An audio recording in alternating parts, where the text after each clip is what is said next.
música do Change Paradise, ela tem muito a ver para explicar para a gente a ideia de como chegou aqui, quais foram os clubes, e eles foram fundamentais porque foram a plataforma para DJs inovadores e revolucionários e gente que viu muito mais além e que permitiu que os DJs e a dance music hoje na indústria musical chegassem onde chegou.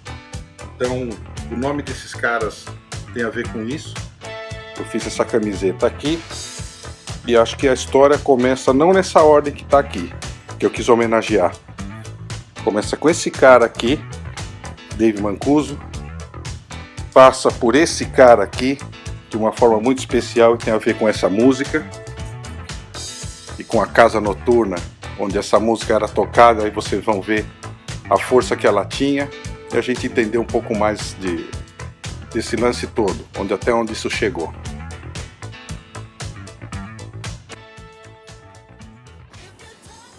Eu fiz essa camiseta em homenagem a um lugar que eu acho muito legal, muito importante para quem mexe com disco, para quem é DJ, para quem hoje está envolvido com dance music.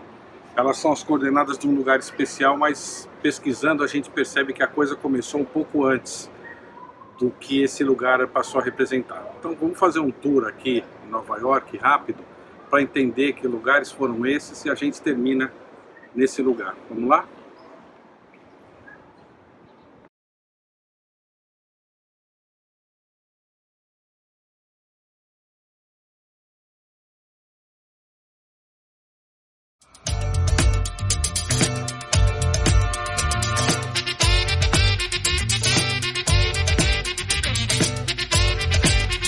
Esse é o Dave Mancuso, bem louco aí no topo do prédio onde funcionou a Loft e as suas festas privativas que foram organizadas na casa dele mesmo em Nova York em 1970.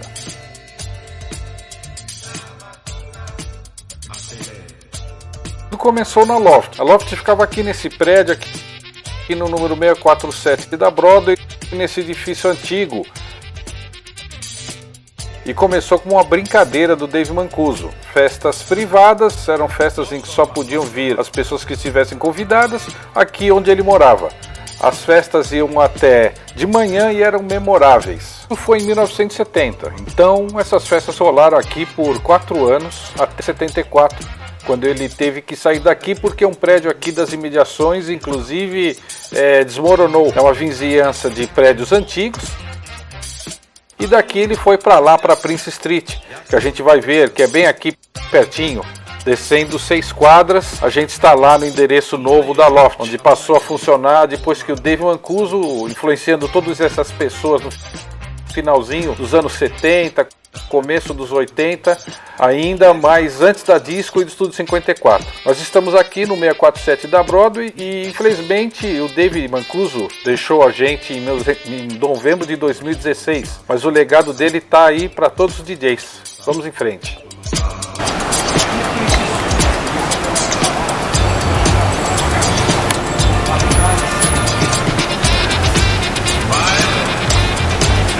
Estamos aqui, virando a esquina, rumo a 99 da Prince Street, onde passou a funcionar a partir de 1974 a Loft, as festas privativas dadas lá pelo Dave Mancuso e que foram realmente o começo de toda essa história.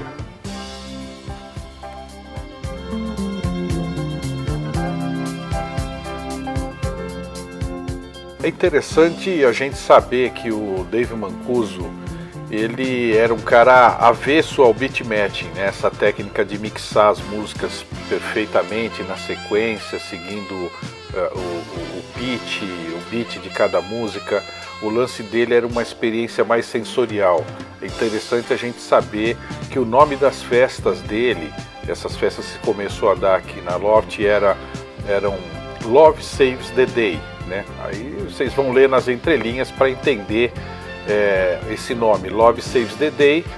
Pensem nas iniciais dessa frase, desse nome das festas, para você entender para onde que ele queria levar os sentidos do pessoal que frequentava essas festas dele. Então ele tocava de tudo, ele tocava rock progressivo, jazz, música étnica, ele garimpava isso aqui nessa região toda aqui do Sorro, onde fica localizada esses imóveis, e ele buscava levar o pessoal para esse outro nível de consciência. Isso conduziu todo o trabalho dele, desde as festas aqui na Loft até festas que ele deu até recentemente antes de falecer. Esse era o trabalho que a Loft começou e que influenciou dois frequentadores dessas festas, que eram o Nick Ciano e o Larry Levan. A gente viu a capa do disco do Larry Levan. A gente vai falar agora em seguida sobre o Paradise Garage, que foi a casa onde o Larry Levan tocou durante 10 anos e que realmente foi a precursora do que virou o Estúdio 54, mas já saindo do underground. Então agora a gente vai ali para King Street, onde era o Paradise Garage, para conhecer um pouco mais desse lugar e falar um pouquinho do trabalho do Larry Levan e do que realmente foi a virada para o que se tornou todo esse universo da dance music e da disco. Vamos lá para King Street, Paradise Garage, o berço de todo esse trabalho do Larry Levan, Frank Knuckles e companhia. Aqui na King Street, número 84 da King Street, é onde funcionou durante 10 anos o Paradise Garage.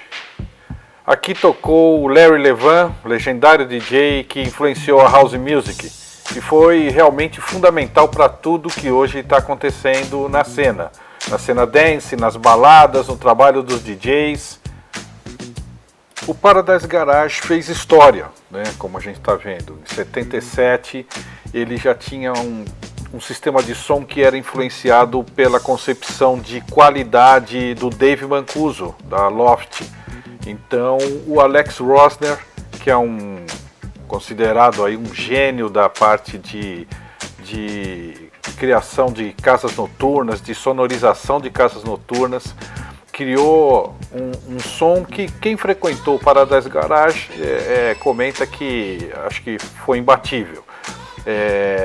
O Alex Rosner, com a influência de conhecimento do Dave Mancuso, colocou um sistema de som extremamente impactante na Paradise Garage. Foi pilotado pelo Larry Levan e isso também ajudou com a qualidade das músicas, com o pioneirismo dos DJs da Paradise Garage, com o trabalho que um dos sócios da casa, que era o Bell Charing, fez na West End Records, de trazer músicas para a pista que eram produzidas com o feeling do Larry Levan, dos DJs.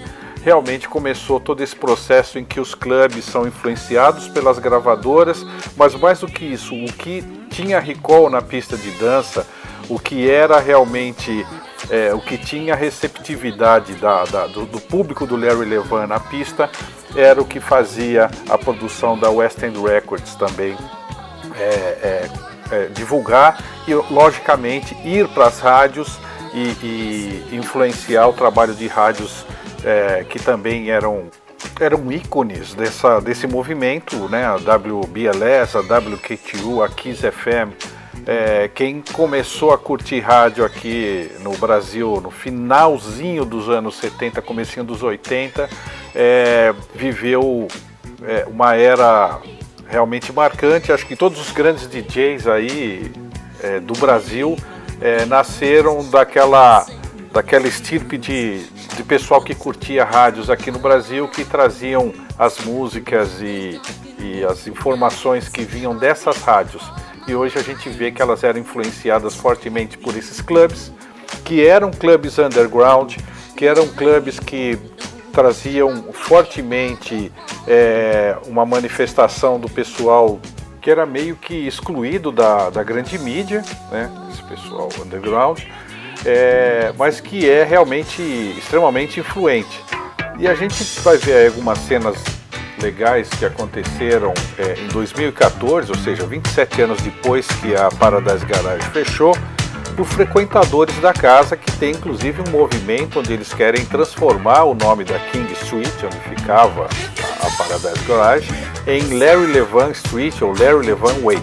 Então, em 2014 aconteceu essa festa. Você imagina como é inspirador para a gente que trabalha com música, com DJ, com dance music, você vê como você influencia a vida das pessoas, essas pessoas aí celebrando a casa, a lembrança e a memória do trabalho do Larry Levan também, que nos deixou, que morreu em 92, e você vê como é importante você ter um trabalho que leva alegria, felicidade e prazer para as pessoas.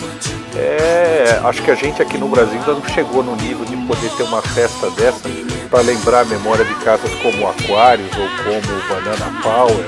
A gente tem revival em casas noturnas, mas você levar as pessoas para a rua onde uma casa dessas ocupou espaço e você vê esse tipo de manifestação, realmente é marcante. A partir daí, a gente vai ver, indo agora lá para a Rua 54, como as coisas mudaram quando essa manifestação, esse movimento da música dance, da disco, entrou realmente no mainstream e começou a tomar uma outra forma com o que passou a acontecer com a entrada no mercado lá do Estúdio 54. Então a gente vai para a Rua 54, aquele endereço que eu mostrei naquela camiseta quando eu estava lá na escada falando sobre aquelas coordenadas. Então a gente vai agora lá para a Rua 54 ver, falar um pouco sobre a influência do Estúdio 54 no tamanho que esse mercado hoje tomou. Vamos lá. Aqui é o Estúdio 54. Aqui ficou histórico. O som aqui também era do Richard Long & Associates.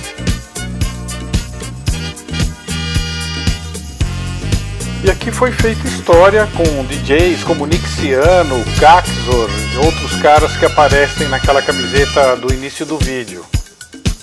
Inaugurado aqui no número 254 da Rua 54, mas aqui no meio de Manhattan, pelo Steve Rubel, esse cara que trouxe esse processo de transformar a entrada num negócio glamouroso e super seleto na porta das casas. O endereço funcionou aqui, onde a gente está, até 1986 e seguiu por um caminho diverso daquele universo underground de private parties que a gente viu, que começou com a Loft e passou pelo Paradise Garage. Com o Estúdio 54, Steve Rubel buscou estabelecer a casa como um mega point para receber celebridades em grandes festas, criou um processo concorridíssimo para as pessoas terem acesso. É notório a história da música Le Freak, do Chic, que na verdade era Fuck Out, o refrão da música, em vez de ser Freak Out, quando impediram o Nile Rodgers, o Bernard Edwards, a equipe do Chic de entrar no Estúdio 54. Essa música se tornou um hit, saiu até inclusive no disco, no único disco que saiu do Estúdio 54. Essa casa foi responsável por tornar o estilo da disco em mainstream e alçou o gênero musical aí para um patamar que ficou mais conhecido mundialmente em filmes como Os Embalos de Sábado à Noite. De qualquer maneira, tem o seu papel, tem a sua importância, a gente vê como isso influenciou o que a gente conhece hoje no trabalho dos DJs e também no lance da iluminação, da qualidade de som e de ser realmente uma grande oportunidade para as pessoas se divertirem. Representou uma era que também foi vista com muito preconceito e uma série de questões levadas aí a questão das liberdades das pessoas e aos exageros que essa época trouxe, mas acho que é importante para a gente que trabalha com isso lembrar, porque sem ter passado por tudo isso, a gente não estaria hoje talvez falando de dance music, de disco music, de rap, de sampling, de produção musical, de música eletrônica e tudo isso. Então, foi legal poder ter dividido com vocês essas informações, um universo que me interessa muito, e espero que vocês tenham gostado. Ainda fica faltando a gente falar no que foi o fenômeno do hip hop, que começou em 73, mas bem lá para cima, no Harlem, com o trabalho do DJ Kool Herc.